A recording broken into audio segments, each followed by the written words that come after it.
Sir ଆପଣଙ୍କୁ news room କୁ ସ୍ୱାଗତ କରୁଛି। ବର୍ତ୍ତମାନ ଯେମିତି ସକାଳୁ ସକାଳୁ ଶୀତ ଅନୁଭୂତ ହେଉଛି ଲଗାତାର 2 ଦିନ ହେବ। ବର୍ତ୍ତମାନର ଅପଡେଟ୍ କ'ଣ ରହୁଛି ଶୀତକୁ ନେଇ କ'ଣ କହିବେ ସାର୍? नमस्कार हमर वर्तमान गोटे पिक शीत कंडीशन अधिकांश भारत रे चली उत्तर भारत रे तो बहुत अत्यधिक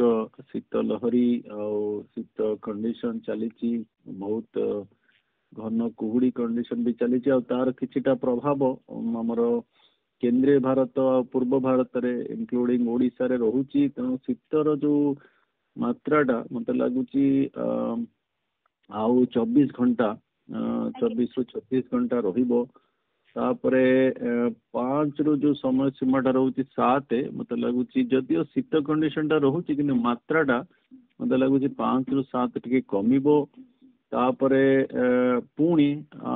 आपनकर 8 ରୁ 10 पुणी शीत बढ़िबो तापरे लागुची पुणी हमर 12 परे परे 10 11 चलीगला 12 ठू पुणी शीतर प्रभाव लगुच कमिबो किंतु ओवरऑल आपण गोटे जनवरी रे शीत कंडीशन रहिबे किछिटा मात्रा जो अधिक शीत रही जाउची से मात्राटा टिके कम आ बेसी हबो। वर्तमान मते लागुची 5 ରୁ 7 टिके कम रहिबो पुणी 8 ରୁ 10 अधिक रहिबो पुणी 11 परे परे टिके कमिबो। 11 ପରେ ପରେ କମିବ ଆପଣ କହୁଛନ୍ତି, କିନ୍ତୁ ତା ପରେ ପରେ ଆହୁରି ଶୀତ ବଢିବ, ଶୀତ ହେବ ନା ହେବନି? କାହିଁକି ନା ଜାନୁଆରୀ ମାସଟା ବି ପୂର୍ବ ବର୍ଷ ଅପେକ୍ଷା ଯଦି ଦେଖିବା ପୂର୍ବ ବର୍ଷ ବି ମଧ୍ୟ ଥିଲା ଅଧିକ ଶୀତ ଅନୁଭୂତ ହେଉଥିଲା। ଯେହେତୁ ଚଳିତ ବର୍ଷ ଡିଲେ ହେଲା, କିନ୍ତୁ କେଉଁଠି ନା କେଉଁଠି କହିପାରିବା କି ଜାନୁଆରୀ ମାସଟାରେ ଶୀତ ହେବ ବୋଲି? हाँ आपण हमर दिल्ली हला टिके विलंब हला नवेम्बर 15 रु ए वर्ष शीतर आरंभ हला तापर डिसेंबर रे हमें गोटे एपिसोड भलो शीत 14 रु 17 पाइलु किंतु जनवरी मास जाक आपणकर शीत कंडीशन रहिबो किंतु अल्प बहुत अधिक शीत फेज आछो कारण वायुर चलनटा जते बळे उत्तर पश्चिम दिगरु शुष्क वायुर प्रभाव हबो आपण को टिके शीत अधिक हबो जते बळे कमी जिवो शीत कमी जिवो किंतु जदि आपण गोटे बड़ दृश्यपट को नेबे जनवरी रे आपणकर शीत रहुची बेसी समय पय शीत रहुची टिके अधिक शीत रहुची आ गोटे बड़ अंचल रे शीत रहुची ओडिशा सहित केंद्रीय भारतर समस्त जिला मान को शीत रहुची 5-7 रे जेंति आपण कहले तापर मु कहली जो 8-10 ई सब वायुर चलन जगु शीत बढ़िबो कमिबो 5-7 रे हमर जो समय सीमाटा रहुची सेतरी टिके वायुर चलन टिके हमर आर्द्रता पूर्ण वायु आसीबो सेतोळे देखिबि टिके कुहुडी कंडीशन भी रही पारे तापरे सेंदी तापरे से वायुर चलन पुणी चेंज हे जिवो 8-10 रे पुणी शीत रहिबो तापरे 11 परे परे टिके लागुची जो 11 ରୁ 13 गोटे पश्चिमा झड़र प्रभाव रहुची तापरे हमर गोटे बंगोपसागर टिके सक्रिय रहिबो जोटा पीरियडटा लागुची 7 ରୁ 14 तेणु जो पीरियडटा हमर ओडिशा परिप्रेक्षी देखिले आपणकर गोटे पीरियड लगुच 11 ରୁ 13 आ गोटे पीरियड लगुच 15 ରୁ 18 यही समय सीमा टिके हल्का बादल टिके हल्का वर्षा मध्य रहिबार संभावना अच्छी ये जो वायुर चलन बंगोपसागर रु हबो ता सहित उत्तर पश्चिम दिगरु हबो तेणु जदिव आपण जदि पूर्व वर्ष मान सहित कंपेयर आपण जे तुलनात्मक भाव नेबे आमे गरम रे अछु किंतु आपण जदि ए वर्ष परिप्रेक्षी देखिबे ताले शीतर जो प्रभावटा अनुभूति आपण करिवे टिके कम बेसी रहिबो वायुर चलन नै कि बादल रो कंडीशन नै कि एई सब कंडीशन नै कि टिके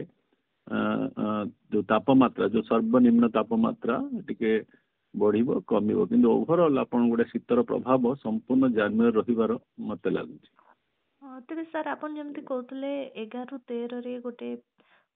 पश्चिमा झड़र प्रभाव रहिबो पश्चिमा झड़ प्रभाव रे राज्य रे वर्षा ही परिबो बोली हमें कहि परिबा कि जदि भी हेबो केउ केउ स्थान रे अधिक वर्षा हेबो जेतु आपण जो वर्तमान पश्चिमा झड़ गोटे 5 ରୁ 7 लागुचे हबो तापर 11 ରୁ 13 हबो वर्षा कथाटा टिके आपण जदि देखछन धरंतु 11 ରୁ 13 आमे अछि वर्तमान 4-7 दिन आगुरु आपण कोनोसी आपणकर मॉडल ए सब दिशा सठिक आकलन करि परिबनी ओवरऑल लागुची जे ओडिसा रे गोटे 11 ରୁ 13 आ 15 ରୁ 18 ये जो समय सीमा रहुची टिके बादल कंडीशन हल्का वर्षा रही पारे और तार कारण होची जे जो आमर बंगोपसागर दक्षिण पश्चिम बंगोपसागर टिके सक्रिय रहिबो गोटे घूर्णिबलय कि लघुचाप क्षेत्र तमिलनाडु अंचल कि पाखापाखि स्थल भाग को प्रभावित करिपारे से किछिटा वायुर जो चलन आमर पूर्व भारत आड़े दब तेणु से आर्द्रता उष्म वायु जेतेबेले उत्तर पश्चिम वायु सहित मिसिब अधिकांश भारत रे केंद्रीय भारत रे किछिटा पूर्व भारत रे आंशिक रूपे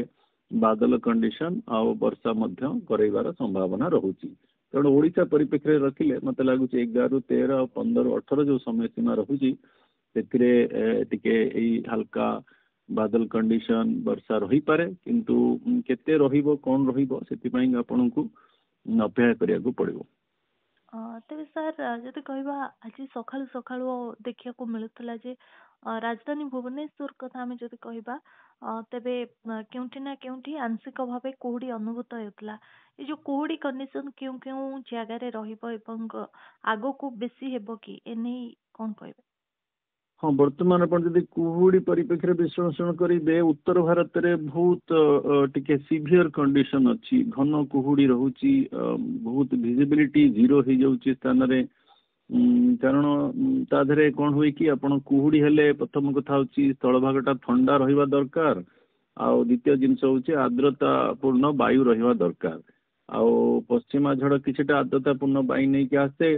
तेणु से जगह बहुत इंटेंस कुहुड़ी रुहे ता सहित जो आमर जो प्रदूषण अच्छी सी भी गोटे कारक तेणु ये सब जिनस उत्तर भारत में बहुत आक्यूट कंडीशन वर्तमान सृष्टि करुचंती आमर कुहुड़ी परिप्रेक्षी घन कुहुड़ी कि आप ओडिशा परिप्रेक्षी देखिए आमर जो कुहुड़ीटा होची टिके सकाळ बेला रहुची कारण जेहेतु आम समुद्र पारिवेशर जो अवस्था अच्छी ता द्वारा प्रभावित किंतु मत लगुच जो कुहुड़ीर टिके अधिका प्रभाव आमर 5 तारीख पर जो 5 तारीख रु समय सीमा रहुची 8 से समय सीमा कौन हम कि कुहुड़ीटा आपणकर बेसी केतबेले हम ये जो फैक्टर मुझे कहली कारक माने जमती ठंडा रहिबा दरकार आर्द्रता रहिबा दरकार किछिटा प्रदूषण मिसी जाउची तापर होची जो वायुर चलनटा जदि वायुर चलनटा बेसी हम ताले कुहुड़ी हबनी किंतु 5 पर आमर गोटे मत लगुच गोटे निम्नचाप रेखा ओडिशा पखापाखि अंचल रहिबो जोटा कि वायुर चलनटा को धीर करदेव